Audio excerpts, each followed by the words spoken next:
Chers compatriotes, bonjour, je suis Valérie Onkwelemba, candidat à l'élection législative 2025 pour le compte de la diaspora, deuxième siège.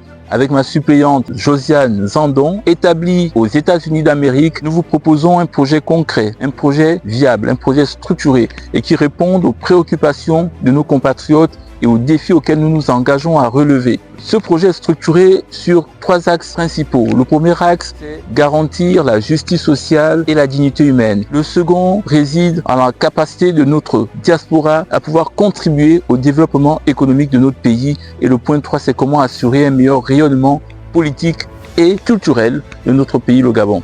Concernant les 6 engagements sur l'axe 1, sur la justice sociale, je m'engage à mieux accompagner les personnes de la diaspora en situation de handicap en étendant et adaptant les mécanismes existants, notamment sur le plan national. Nous veillerons à garantir un accès équitable aux dispositifs de soutien, à adapter les politiques nationales aux besoins spécifiques de notre diaspora en situation notamment de handicap. C'est aussi renforcer la coopération entre les services publics locaux et les consulats établis à l'étranger pour une prise en charge qui soit à la fois effective et inclusive. Proposition 2, je m'engage à établir un cadre légal adapté pour faciliter le rapatriement de nos enfants placés à l'étranger et issus de parents gabonais. En collaboration avec les juridictions administratives des pays concernés, l'objectif, chers compatriotes, c'est de protéger le droit de ces enfants, de veiller à leur bien-être et à leur lien avec leur famille d'origine et leur pays en mettant en place des procédures de rapatriement claires, efficaces et conformes aux lois nationales et internationales.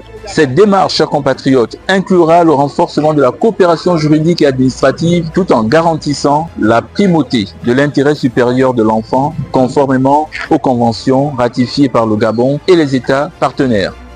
Proposition numéro 3, nous nous engageons à plaider pour l'ouverture d'un centre d'examen extérieur à Paris pour les concours des grandes écoles nationales, l'ENA, l'Institut des finances, les douanes, la magistrature. Cette mesure, chers compatriotes, elle vise à faciliter l'accès aux concours nationaux pour les Gabonais établis dans notre circonscription, à réduire naturellement les contraintes logistiques, financières et administratives qui permettent une plus grande équité et inclusion dans le processus de sélection de nos candidats. Et enfin, ça permettra de renforcer la présence et la participation de la diaspora dans les grandes carrières publiques, administratives et naturellement régaliennes du pays. Proposition 4, nous nous engageons avec Josiane, c'est de créer les conditions d'accès à un logement décent et accessible pour tous, y compris les Gabonais établis à l'étranger, dont certains peuvent vivre avec les minima sociaux.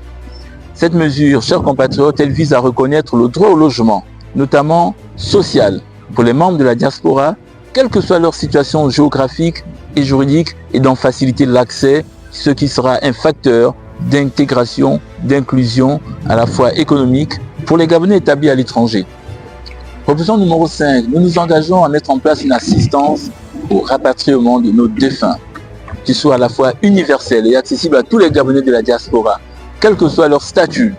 Cette mesure, chers compatriotes, elle a pour but de faciliter les démarches administratives et logistiques naturellement liées au rapatriement de nos compatriotes. C'est aussi soulager les familles dans un moment difficile en évitant les obstacles, qu'ils soient à la fois financiers ou bureaucratiques, et de garantir le respect des droits et de la dignité des défunts et de leurs proches, en leur permettant, chers compatriotes, d'être inhumés dans leur terre natale conformément à leur volonté. Nous nous engageons à cela dans la continuité de ce que nous avons pu mettre en place au niveau de la France en l'élargissant sur l'ensemble du siège pour qu'il n'y ait plus de compatriotes qui décèdent et qui n'aient pas les capacités pour pouvoir être rapatriés. C'est quelque chose d'humain, c'est quelque chose pour la dignité de notre compatriote. 6e et dernière proposition de cet axe sur la dignité humaine et la justice sociale, nous proposons, chers compatriotes, une mesure qui nous semble essentielle. C'est créer les conditions de mise en œuvre d'un fonds d'assistance de la diaspora. Un fonds qui soit à la fois solidaire et stratégique, qui aura pour vocation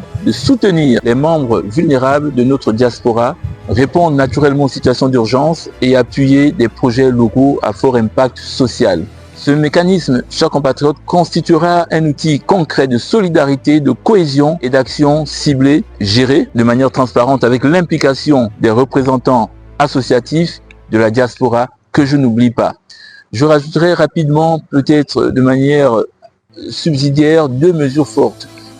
Lutter ou se battre, plaider pour la révision de l'accord concerté sur la gestion des flux migratoires.